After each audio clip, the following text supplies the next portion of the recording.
E agora a gente está indo já para o final da nossa live. E eu queria saber um pouquinho, Flávia, dessa questão sua com a miastenia graves. Porque, assim, no livro você começa relatando um episódio, né? Que foi até a partir desse episódio que você escreve o livro. E eu fiquei pensando, nossa, tem gente que quando descobre alguma doença autoimune ou um câncer ou um outro tipo de doença, paralisa. Não faz mais nada e fica ali esperando ou a morte chegar ou, não sei, algum outro acontecimento, né? E você foi uma pessoa que não paralisou. Você construiu projetos, você hoje em dia tem um canal no YouTube, né? Escreveu o seu livro. Então, assim, eu queria que você falasse um pouco sobre isso, né? Da sua relação com a miastenia hoje, o que que você construiu a partir desse diagnóstico. Conta pra gente um pouquinho como é que tem sido a sua vivência. Eu acho, eu penso, não é nem achar, não, porque eu hoje convivo com muita gente que recebeu o mesmo diagnóstico, né? Eu penso que é muito natural você se ver numa situação dessa, que não é uma situação simples, é uma situação difícil, você toma um susto, principalmente quando você começa a tomar consciência das questões que envolvem, assim. Por exemplo, o termo crônico. Quando você entende o que é esse crônico. Então, eu tive um primeiro impacto quando eu recebi o diagnóstico, não foi simples, mas eu tive um segundo impacto depois de uns 4 meses, quando eu saí do consultório da neurologista, e eu me lembro perfeitamente, assim, eu entrei no metrô, eu estava com a Eliane e eu caí no choro. E a Eliane falou, mas o que que é? Eu falei assim, Eliane, agora eu entendi o que é crônico. Agora, tipo, porque você, de alguma forma, nunca lidou com isso, eu nunca tinha lidado com uma questão de saúde que me limitava tanto e com um diagnóstico assim, ó, é para sempre, toma aí, te vira, vai em frente, né? Mas, graças a Deus, eu sempre digo que creio em Deus, né? Falo para o pessoal que me acompanha nas redes sociais.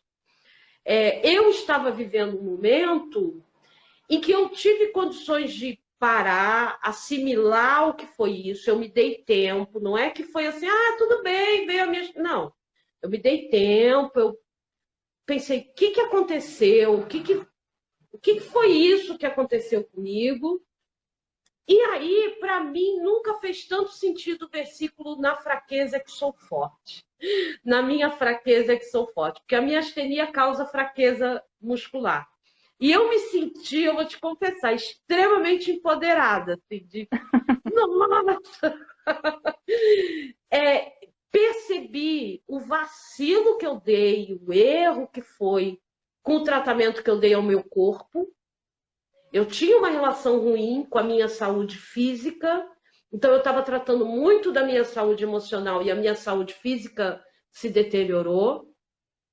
E eu estou cuidando disso. Hoje eu tenho um outro relacionamento com o meu corpo e com a minha saúde de uma forma integral, não é partida, né? Só uma coisa, só outra. Não, a gente é um todo. Mas eu comecei a fazer um movimento porque eu não queria, na verdade, assim, o primeiro vídeo que eu fiz sobre miastenia foi um vídeo porque eu não queria que mais ninguém levasse susto. A minha ideia era essa, assim, eu não queria que mais. Falei assim, eu vou fazer uns vídeos falando de miastenia, que é para as pessoas saberem que esse troço existe, porque eu nunca tinha ouvido falar. Eu também Eu não. não fazia ideia. E aí, para minha surpresa, foi se chegando ao canal do YouTube e a página no Facebook, que é onde eu tenho uma audiência maior, não é gigantesca, mas é maior, pessoas com miastenia. E essas pessoas foram chegando, muitas, para encontrar uma pessoa que tinha vivido a mesma coisa, que tinha passado pela mesma coisa, porque há há uma ligação, né? Há uma identificação.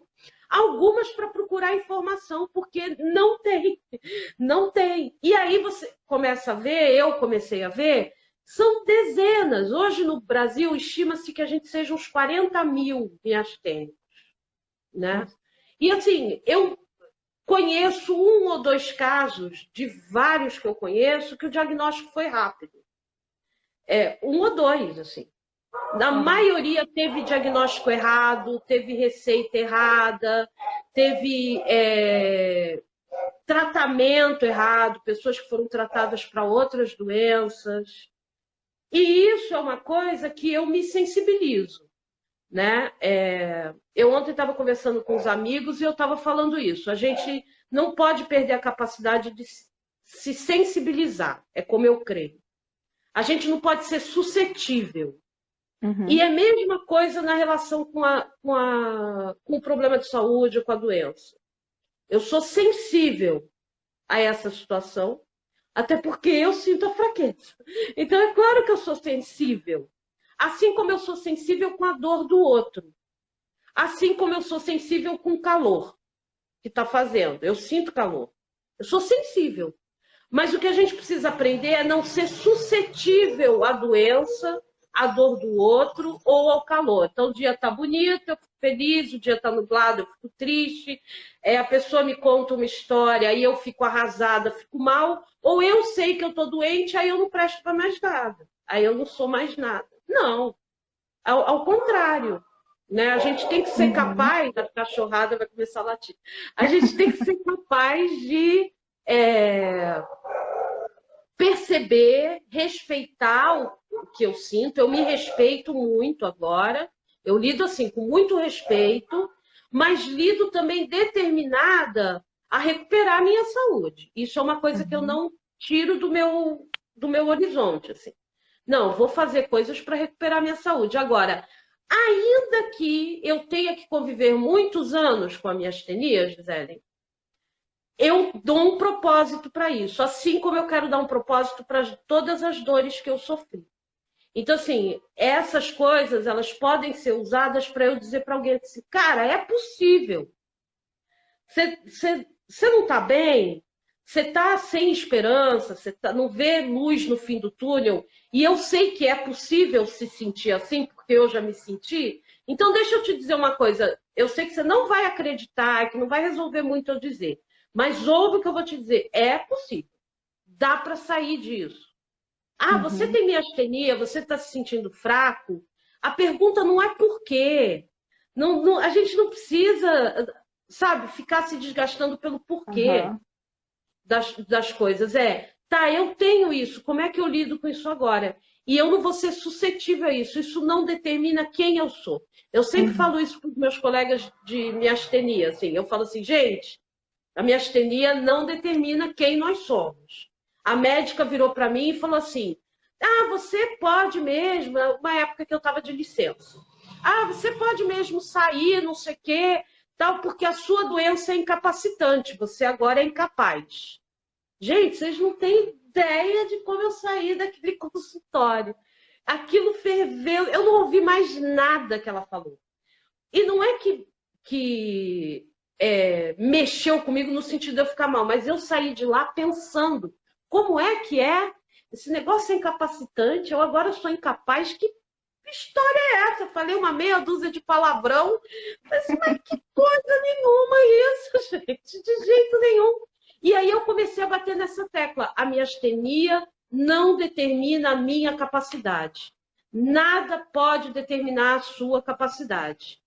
E não é a sua capacidade de obter resultado, porque resultado é relativo. E tem muita gente obtendo muito resultado bacana nesse país e que você vai olhar, o processo foi uma droga. E aí eu não quero nem de graça o resultado que ele alcançou para ter vivido aquele processo. A questão é que processo você está vivendo. E isso ninguém pode determinar para ninguém, nem para você, nem para mim, nem para ninguém. A minha capacidade sou eu que determino. Mas você é limitado? Sim, cada um tem a sua limitação, cada um vai ter o seu processo. Mas enquanto eu estiver aqui, eu sigo sensível, não suscetível, mas sensível a mim mesmo e ao outro, e cuidando do processo, porque a questão toda é como é que a gente cresce, aprende. A educadora sempre batendo no crescer, no desenvolver, no aprender. Vamos lá. É a nossa subjetividade, né?